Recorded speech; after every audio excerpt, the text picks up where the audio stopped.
በአርሲና በወሎ ኦሮሞ መካከል የተፈጸመውን ወንጀል ግድያ ብታምኑባት ታምኑ እስከ ዛሬ አላመንኩም ነበር። ትናንትና ዛሬ ራሴን ታግዬ ሰርች ባሩ ላይ እጄ አርሲ ኦሮሞ ምናምን ብዬ ጽፍ የወጡልኝ ሰዎች የሰው መካከል የተወለዱ የማይመስሉ ቪዲዮአቸው በጣም የሚያስጠላ ጭራሽም ወንድን የሚደፍሩም አሉ። ሰው መካከል የተወለዱ የማይመስሉ ናቸው። እነዚህን ያሉበትን የሳውዲ መንግስት ይዞ እርምጃ እንዲወስድባቸው እንፈልጋለን። ይሄን ቪዲዮ የሰራሁት የኢትዮጵያ ኤምባሲ ምንድነው የምታደርገው ነው። ያኒ ቦታው ሄደ ያዛቸው አላልንም። የኢትዮጵያ ኤምባሲ እኛ ቲክቶክ ላይ ከምንጠቀመው በላይ ህጋዊ ነው። እንደዚህ እየተፈጸመ ነው ብላችሁ ላይቭ ሪከርድ የተደረገውን ወስዳችሁ ለምንድነው ለሳውዲ አምን ማትሰጡት? ያኒ ጅዳ ቆንስላ አለ፣ ሪያድ ኤምባሲ አለ። ምንድነው ስራችሁ ነው? ሄዶ የፖሊስ ኦፕሬሽን ይሄን ቪዲዮ አይታችሁ እነዚህ ሙጅሪሞች ያዙልኝ ማለት ታውቃላችሁ። እኔ ላብደን የደረስኩት በጣም ደግሞ የተናደርኩት 7500 ሰው ሲመለከት አብሮ ተመልክቶ ላይቭ ላይ ሰው ሲታረድ አይቻለሁ የሚል ሰው ነው የሰማሁት።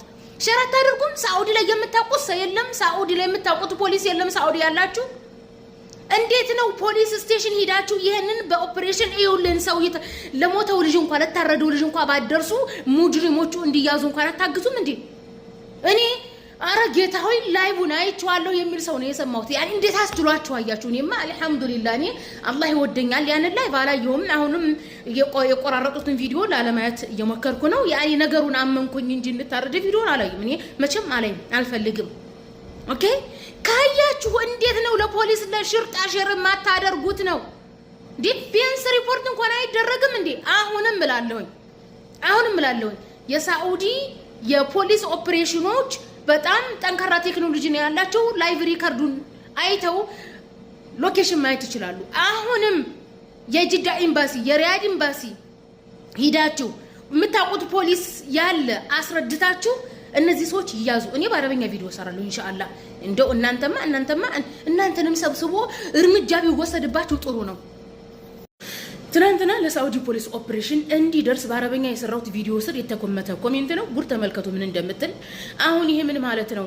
ያጠፉት አጥፍተው ሳለ በሰላም መስራት የሚፈልጉትን ሌላ መጥፎ ስም እየሰጠሽን ነው እህቴ። አንዳንዴ የምናደርገውን እያስብን እባካችሁ እናቱ። አሁን አንቺን በምንኛ ቋንቋ ነው የምናስረዳሽ? የነዚህ ሰዎች ወንጀል ላይቭ ከፍተው ላይቭ ላይ ሰው እስከ ማረድ ላይቭ ላይ ወንድን እስከሚደፍር ሲደርሱ እንዴት አስችሎን ዝም እንበል? አንቺ አስችሎን ዝም ካልሽ እኛ አስችሎን ዝም አንልም። ነገ ጧት አንቺን ነው ላይቭ ላይ አጥተው የሚያርዱሽ። እንደዚህ አይነት ነገር ያጋጥመሻል ልጅሽ መቼ ማለት ነው። የነዚህን ሰዎች ወንጀል ባለፈው 6 7 አመት 4 አመት 5 አመት ችለናል። በሳውዲ ምድር ላይ ፖሊስ የማይደርስበት እንደውም ፖሊስ የሚፈራው አካባቢ ያለ እየተባለ ብዙ ወንጀሎችን ሰርተዋል።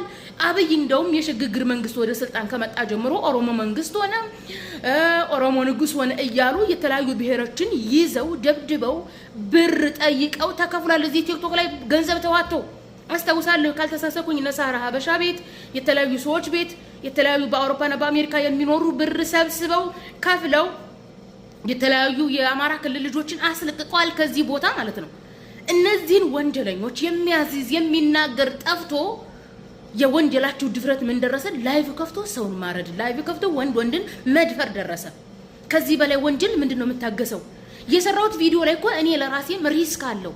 17000 ሪያል ጭርሽ ያሰራሁት ይቀማል። አንድ ወር ሊሆነው አመት ሊሆነው አንድ ወር ነው የቀረው። ከአንድ ወር በኋላ 4000 ብር እዳ ራሱ ይዞልኝ እየመጣ ነው። ይሄን ሁሉ ወጪ ያወጣሁኝ አብሬ ስም የሚጠፋው እኔ ነኝ። ነገር ግን ገና ለገና ከሳኡዲ ታፈሳለሁኝ ገና ለገና በሚል እንደዚህ አይነት ሙጅሪም ለዘመናት ተሸክመን አሁን ደግሞ ጭራሽም ድፍረታቸው ሰው እስከ ማረድ ቲክቶክ ሲደርሱ ዝም አንልም። አገር ሰርተሽ ትባያለሽ። አገራችን ገብተን ጎመን በቃ ውሃ በጨው በጥብጠን ጠጥተን እንኖራለን። ራብን ከገደለን ይግደለን። ኢትዮጵያ ገብተን ሀገራችን ማለት ነው። ሀገር አለን እኮ እርስ በርስ የምትገዳደሉበት አማራው ከኦሮሞ ኦርቶዶክሱ ከጴንጤው የሚገዳደልበት ሀገር አለ እኮ። እኔ ካነገስኩ ብሎ ማለት ነው። ስለዚህ ወይ ኦርቶዶክስ አማጺ ይገለናል ወይ ጴንጤ አማጺ ይገለናል። ሀገራችን ገብተን በክብር የምንሞት ኦኬ። ሀበሻ ቆሻሻ ነው የሚለው እኮ የሳውዲ ፖሊስ አታውቁም እንዴ? ቆሻሾች ናቸው ነው የሚሉት እኮ የፈለግሽውን በሰሪ ማለት ነው። ስለዚህ አይ ገና ለገና የሚሰራ እንዴ እዳን ሳልከፍል ምናምን እንዴ ገና ለገና እናንተ ዳሳ ይከፈል በሚል ገና ለገና እዚህ ነው እየሰራ ነው በሚል ወንጀሉ እኮ አናታችን ላይ ደረሰ እኮ። የዛሬ 4 አመት 3 አመት እዚህ ላይቭ ላይ እያለቀስን ለምነናቸዋል። ማለት የሚሰሙ ከሰው የተፈጠሩ እንደ ሰው የሚያስቡ መስሎን ተው ብለን አልቀሰን ለምነናል። ገንዘብ ተዋቶ ላገቱ ሰው ተከፍሏል። ነገር ግን ከሰው የተፈጠሩ እንደ ሰው የሚያስቡ በምንም መልኩ የማያስቡ ናቸው። የነዚህ ሰዎች ወንጀል ምን ደረጃ እንዲደርስ ነው የምትፈልጉት? ምን ደረጃ እንዲደርስ ነው የምትፈልጉት? ኦኬ እናንተንም ተራ በተራ ያዙ እኛንም ተራ በተራ ያዙ እስከሚያርዱ ነው የምትጠብቁት እንዴ? በዙ አጋጣሚ ደግሞ የሪያድ ኤምባሲ ትናንትና የሆነ ጽሁፍ መንጭር አድርጎ አስቀምጧል። የሪያድ ኤምባሲ እንደዚህ አይነት ችግሮችን እስከዛሬ ያውቃል። የሪያድ ኤምባሲ ሸቃል አይደለም፣ የማዳም ቅመም አይደለም። የሪያድ ኤምባሲ ራአት ገልማን አይደለም፣ በግ ጠባቂ አይደለም። እናንተ የኢትዮጵያ መንግስት እዚህ ጋር ምሳሌ አድርጎ ያስቀመጣችሁ የኢትዮጵያ መንግስት ደሞዝ የሚከፍላችሁ ምንድኖች ናችሁ? እናንተ አምባሳደሮች ናችሁ። ሄዳችሁ ለሳዑዲ የፖሊስ ኦፕሬሽን ተናግራችሁ እነዚህ ሙጅሪሞች ገና ከ7 ዓመት በፊት ማስያዝ ትችሉ ነበር። ነገር ግን አላስያዛችሁም። መንጨርጨር አድርገው በህገ ወጥ የገቡ ኖርማሊ እናንተ እኮ የኢትዮጵያ መንግስት ህጋዊ ስራ እንድትሰሩ በሳዑዲ ምድር ላይ የቀጠራችሁ ናችሁ። ስለዚህ ከኛ ከሸቃሎቹ ወይም ከበግ ጠባቂዎቹ በተሻለ እናንተ ተሰሚነት አላችሁ። ምክንያቱም እዚህ ሀገር እየሰራችሁ እዚህ ሀገር ሰራተኛ አይደላችሁም። የሳውዲ መንግስት በፈለገበት ሰዓት አንጠልጥሎ ውጭ ሀገር እዛ ሀገራችሁ ኢትዮጵያ አይልካችሁም እንደኛ። ኦኬ ምክንያቱም እናንተ ኢትዮጵያዊ ናችሁ። ሳውዲ ምድር ላይ መንግስታዊ ስራ እየሰራችሁ ነው። ሄዳችሁ እዚህ ቦታ ሰው በህገ ወጥ መንገድ ሳውዲ ምድር ላይ የገቡ ሰው ያገቱ እየገደሉ ብላችሁ ገና ከ5 ዓመት ከ6 ዓመት በፊት ማስያዝ ትችሉ ነበር። ነገር ግን አላስያዛችሁም። እንዝላልነት እኔ ከኢትዮጵያ ከደም ነው መሰለኝ ከዘራችሁ ነው መሰለኝ ደግሞ ትላለች እንዴ? አንቺንም ወስደው እዛ ላይቭ ላይ ባረዱሽ። የሰሜን ኦርቶዶክሶች አማራና ትግሬዎች የመጨረሻ ቪዲዮ ነው ይህ ለእናንተ። የአርሲ ኦሮሞዎች በወሎ ኦሮሞዎች ላይ የፈጸሙትን ወንጀል እንደ አጋጣሚ በመጠቀም የኦሮሞን ብሔረሰብና እስልምናን ስም ለማጥፋት ሞክራቸዋል። እናንተ አማራና ትግሬ በአማራ ክልል ፋኖ የተባለ የኦርቶዶክስ አማጺ ያለ፣ በትግራይ ክልል ቲፒኤልኤፍ የተባለ የኦርቶዶክስ አማጺ ያለ። አማራ ክልል ላይ ልጅ አባቱን ይገላል። አስባችሁታል? እናንተ ወንድሙን ገደለ ያላችሁ ፕሮፓጋንዳ ለመስራት ከመሮጣችሁ በፊት በክልላችሁ ያለውን አማጺ ተቃውሙ። ገንዘባችሁን፣ ጉልበታችሁን፣ ሞራላችሁን ለነዚህ ለኦርቶዶክስ አማጺ በመስጠት ልጅ አባቱን የሚገልበት፣ ወንድሙን የሚገልበት፣ አባትና ልጅ የሚጋደልበት የኦርቶዶክስ አማጺ ነው የእናንተ አማጺ ትደግፋላችሁ። እኛ ግን በሳዑዲ ምድር የተፈጸመው ወንጀል ሙሉ ሃይማኖትና ብሔር ሳንል ተቃውሞናል። ኦኬ ወንጀሉን የፈጸሙት የህይወት ቅጣት ህይወታቸውን የሚያሳጣቸው ቅጣት እንዲቀጡ እንዲገደሉ ፍትህ እየጠየቅን ነው። ተይዘው እንዲገደሉ። እናንተ ቲፒኤልኤፍ እና ፋኖ ተይዘው እንዲገደሉ ትፈልጋላችሁ? አትፈልጉም። ምንድነው የምትሉት? ፋኖ ጀግና ነው፣ ቲፒኤልኤፍ ጀግና ነው።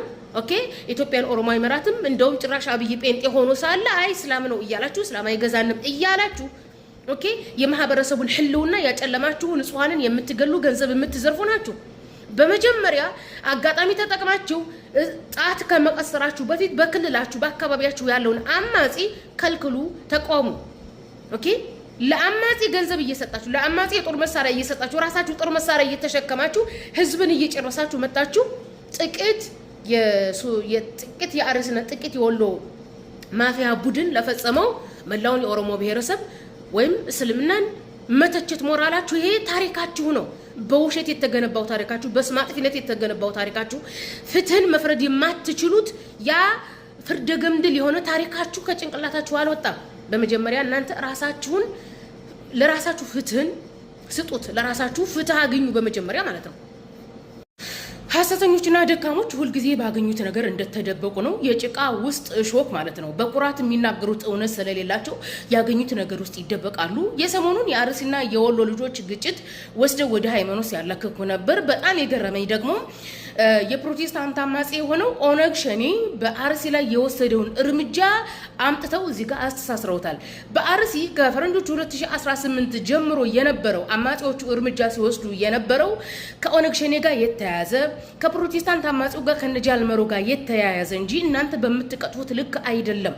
በተደጋጋሚ ተናግረናል፣ ግልጽ አድርገናል። ጃልመሮ ኦነግ ሸኔ የፕሮቴስታንት አማጺ ሲሆን በኦሮሚያ ክልል ላይ የአማራ ሙስሊሞችንና የአማራ ኦርቶዶክሶችን ነው የሚገለው። ወለጋ ላይ የነበሩት የአማራ ሙስሊሞች ናቸው። አርሲ ላይ በተደጋጋሚ ከፈረንጆቹ 2018 ጀምሮ ሲያሳድዳችሁ የነበረው የአማራ ኦርቶዶክሶች ናቸው ብለን ግልጽ አድርገንላቸዋል። መረጃ መሰረት አድርገን ራሱ ኦነግ ሸኔ መረጃ መሰረት አድርገን መንግስትን መሰረት አድርገን የተጎዱትን መሰረት የአይን ማኝ መሰረት አድርገን ኦኬ ኢቭን ጃልመሮ በምን ምክንያት ወለጋና አርሲ ላይ እንደሚገድል አታውቁም። የሚገድለው የአማራ ሙስሊም የአማራ ኦርቶዶክስ ስለሆኑ ነው። ተግባብተናል። አርሲ ላይ የሚገደሉት የአማራ ኦርቶዶክስ መሆናቸውን ራሱ አታውቁም ነበር። ጃልመሮ እምነቱ ፕሮቴስታንት እንደሆነ አታውቁም። ጃልመሮ የምዕራብ ወለጋ ፕሮቴስታንት እምነት ተከታይ ነው። በፕሮቴስታንት የጴንጤ መዝሙር ይዘምር የነበረ የጴንጤ ግጥም የሚጽፍ ሰውዬ ነው። የፕሮቴስታንት አማጺ ነው። ወታደሮቹ ራሱ የደቡብ የሀዲያ የከምባታና ምናምን የወላይታ ጴንጤዎች ናቸው። ዋቄፈታ ናቸው። ምናልባትም አንዳንድ የኦርቶዶክስ ምናምን እምነት ተከታዮችም ሊኖሩ ይችላል በወታደሩ ውስጥ። ነገር ግን ጃልመሮ የፕሮቴስታንት እምነት ተከታይ ነው። የሚገድልበት ምክንያት ግልጽ አድርገን ተናግረናል። እናንተ በኩራት ግልጽ አድርጋችሁ የምታወሩት እውነትና ሐቅ ስለሌላችሁ ባገኛችሁት ነገር ውስጥ ተደብቃችሁ ትችሉታላችሁ ወይ ኦርቶዶክስ ወገኖቻችን? በነገራችን ላይ ባገኙት ነገር መደበቅ የሆነ ምክንያት ስታገኙ አንዱ ላይ ማላከክ ስለምትወዱ ነው። ኢቭን የሥላሴ ዶክትሪን እምነታቸው ሐሰተኛ የሆነው ታሪካቸው ሐሰተኛ የሆነው የሥላሴ ታሪክ እንደዚህ የተፈጠረው አንዱ ቄስ ላይ ጣቱን ሲቀስር ስለነበረ ነው እንጂ ቆሞ እውነት ላይ ቆሞ ስላልታገለ ነው። እናንተ እውነት ላይ ቆማችሁ አትታገሉ። አርሲ ላይ የተገደሉት የአማራ ኦርቶዶክሶች እነሱ አይደለም ያሳሰባችሁ፣ የነሱ ሞት አይደለም ያሳሰባችሁ ጃልመሮን ማስለም ብቻና ብቻ ነው። እኔ በጣም የሚገርም የወደቀ ህዝብ አላየውም ከኦርቶዶክስ ውጭ ማለት ነው። እንዴ እናንተ ኧረ